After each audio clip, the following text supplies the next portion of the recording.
If you remember from the previous video, the accumulation of fat in thighs, glutes, and hips is due to an overaccumulation of estrogens. Therefore, the solution is linked to balancing your hormones and not just doing more exercise.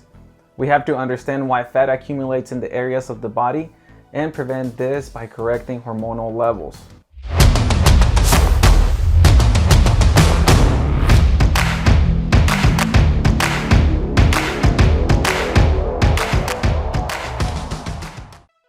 Now, one of the first things that we have to see is what happens with progesterone. On the last video, I mentioned estrogens and briefly mentioned progesterone, but what is the importance of it?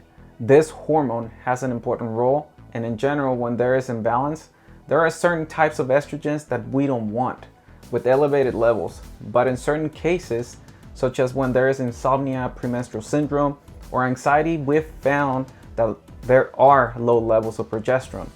This is even more common with premenopause and menopause. So why do hormone imbalances happen in the first place? The most common aspect for this to happen is because habits, lifestyle, food, and contraceptives, which in many cases the levels of E2 increase, resulting in the formation of estrogens that we don't want, such as E4 and E16, which I mentioned on the previous video. And we find that high levels of these unwanted estrogens cause low levels of progesterone, which, by the way, these are often neglected because E2 and progesterone seem to be normal during testing. But there is a relative difference in which E2 almost seems to be elevated but not quite, and progesterone almost seems to be low, and they both seem to be within normal ranges. And they both seem to be within normal levels, but on opposite spectrums. Along with all of these, we also see low levels of testosterone. So what are the things that can harm our hormones? These are things like diets with high levels of refined carbohydrates, lots of sugar.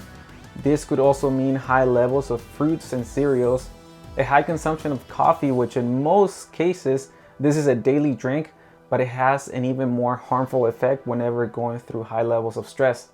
And that's because coffee and stress will progressively increase cortisol levels, which result in lowering progesterone. Then our body needs to respond accordingly, and that's deciding whether it will respond to stress or whether it's ready for fertility.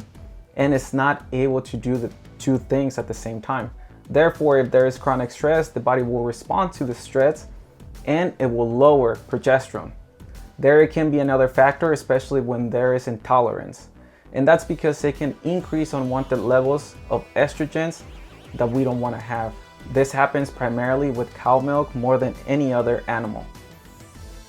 Another aspect that can be neglected is industrialized food. Industrialized more than likely will contain hormones that will affect our hormonal levels. Certain foods that we consume, such as deli meats, non-organic foods, or foods packaged in plastic, can increase or create hormone-like effects in our bodies, which create symptoms that I mentioned earlier. This can also increase with pollution and heavy metals, which we can also find them in fish.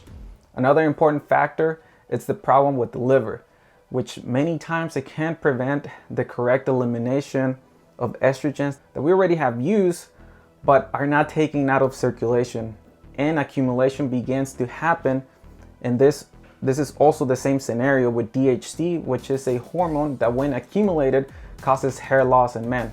And to correct this, simply consider doing a liver cleanse and begin to eat healthier in order to favor your metabolism. Caring for our gut flora is another important factor. This is especially important if you have constipation problems, because you can reabsorb those estrogens that you were eliminating through fecal matter in the first place. One last factor that can be neglected is the lack of sleep. People are sleeping less and less, and this can result in decreased progesterone levels, especially now more than ever. We see this with testosterone levels in men. Lastly, how can we fix hormonal imbalances? There are two types of exercises that are very beneficial that work for this. The strength exercises being the first one. With this type of training, do keep in mind that they should be avoided during menstrual cycle. And the other type of exercise, high interval training. The second factor is to avoid diets high in refined carbohydrates. If you recall a moment ago, we mentioned how detrimental they can be. And if you want to learn more, I have a video on just sugar. Third solution is the increment of cruciferous vegetables, broccoli, Brussels sprouts, cauliflower, etc. But if you don't like them, at the very least consider diindolylmethane in supplement form. And that's because this substance helps you to transform estrogens in their methylated forms, which are beneficial, and we also mentioned it on the first video. The fourth factor is to prevent dairy foods, especially cow's milk. Fifth is to eat organic food, or at the very least without pesticides. This is because we've seen the correlation between the use of pesticides in food and cancer growth. In sixth place, consider doing a liver cleanse that can help you better regulate hormones. And if you're having issues digesting fats, consider using choline to ease the digestion process and be able to eliminate the hormones as well as cholesterol correctly. Lastly, try to increase the amount of sleep as much as you can, and that's also to try to reduce another variable that can be affecting you without you knowing. And as a bonus, as far as supplements that can help you balance your hormonal levels, you can consider dandelion root, essential amino acids, magnesium, vitamin B6, and vitamin E. These cases are more and more common due to our lifestyle, but it doesn't have to be this way. There is no need to get accustomed to this standard, such as hearing that cancer is more and more common nowadays, having infertility problems, or lack of sleep. Use these tools as much as you can to help you better your life in general. And if you found this video helpful, please hit the like button, leave us a comment, and let us know what else you'd like us to cover.